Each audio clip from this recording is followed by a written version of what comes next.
Bonjour à tous, aujourd'hui nous allons continuer et nous allons voir le mot-clé abstract qui désigne des classes ou des méthodes abstraites.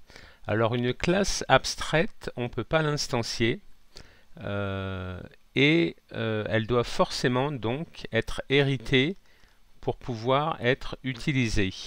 Ça permet de ne pas avoir un développeur qui instancie sa classe si nous on veut pas qu'elle le soit.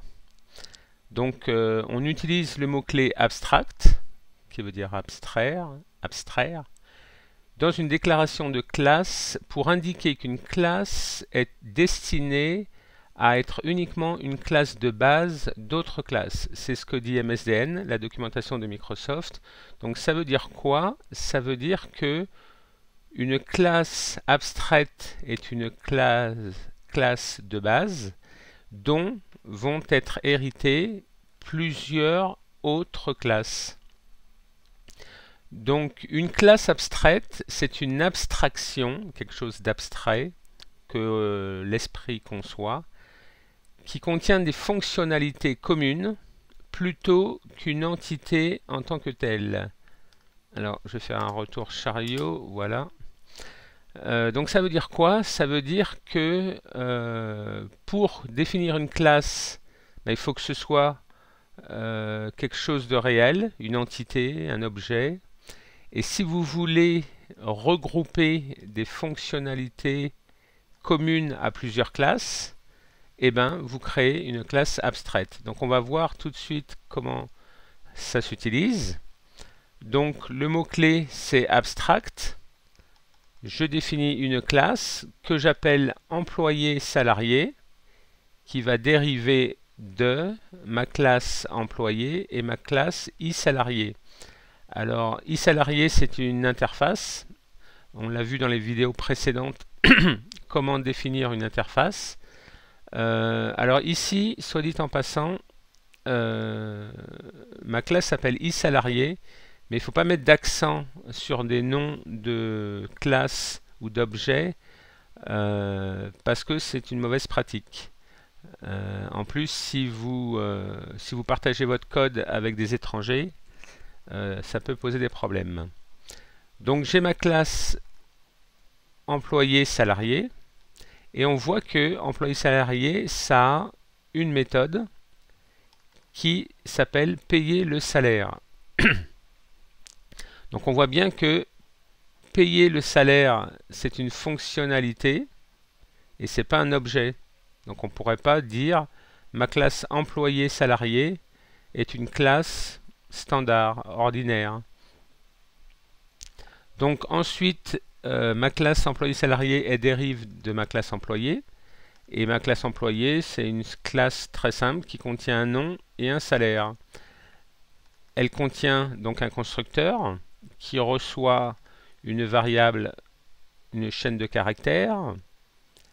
Et s'il n'y a pas de paramètres passés dans le constructeur, alors je lui affecte nouveau salarié. Donc je lui dis que non, ma propriété de ma classe nom est égale à la variable passée en paramètre à mon constructeur. Et je définis un salaire de base de 1100 $, euros, ce que vous voulez. 1100 euros, c'est le salaire minimum en France. Vous pouvez mettre ce que vous voulez, bien sûr. Alors ensuite, j'ai défini une classe manager. Alors une classe manager, elle dérive de ma classe employé. Un manager, c'est un employé. Et c'est aussi un salarié, forcément. Sauf s'il veut travailler gratuitement. Mais je ne pense pas qu'il y en a beaucoup qui le font. Alors, cette classe manager, j'ai dit, il faut que je crée une méthode pour payer le salaire du manager. Donc je crée une méthode void qui renvoie rien, qui vient de mon interface e-salarié, qui implémente l'interface e-salarié. Donc mon manager est un salarié. La méthode s'appelle payer le salaire. Et bon, j'ai rien mis comme implémentation ici, mais on peut imaginer qu'on mette le code pour payer le salaire du manager. J'ai créé de la même manière une classe travailleur qui dérive de ma classe employé et de mon interface e-salarié. Donc un travailleur est un employé qui reçoit un salaire.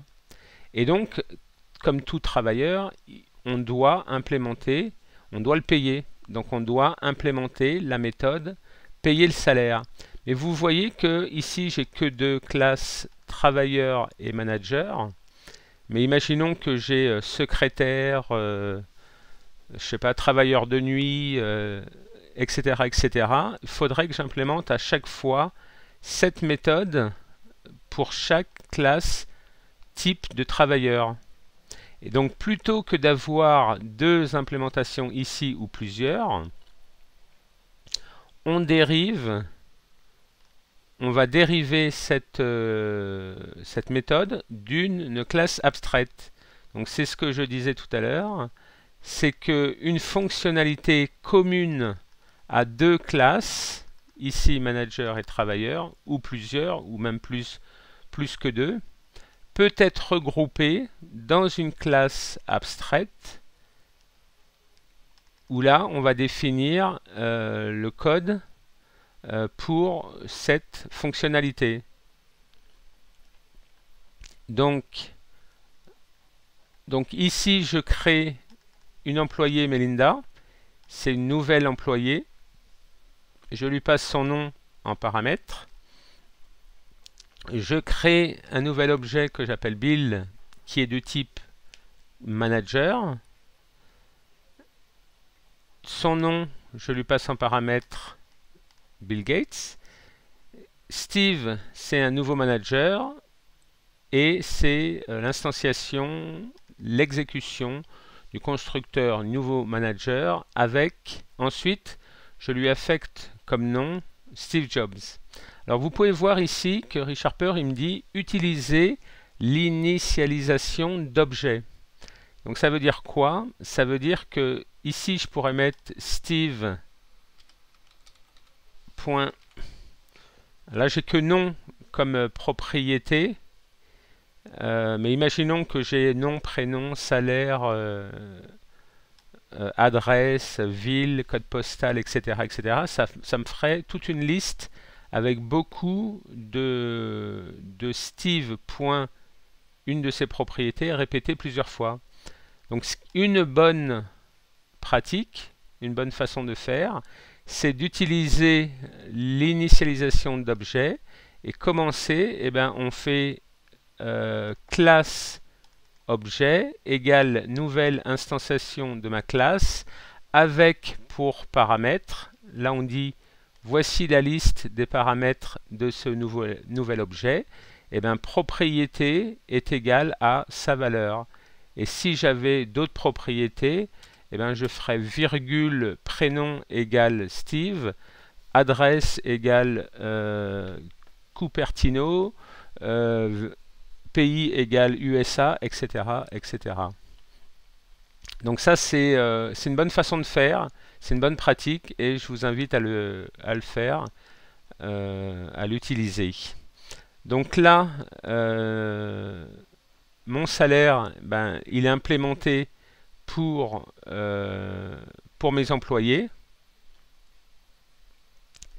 Non, excusez-moi, pour ma classe manager et ma classe travailleur. Je n'ai pas implémenté d'ailleurs un travailleur. On va le faire tout de suite. Par exemple, Joe, c'est un nouveau travailleur. Et Joe.nom, comment il s'appelle? On va l'appeler Joe Dalton. Voilà. Donc c'est comme ça qu'on utilise les classes abstraites. Si je compile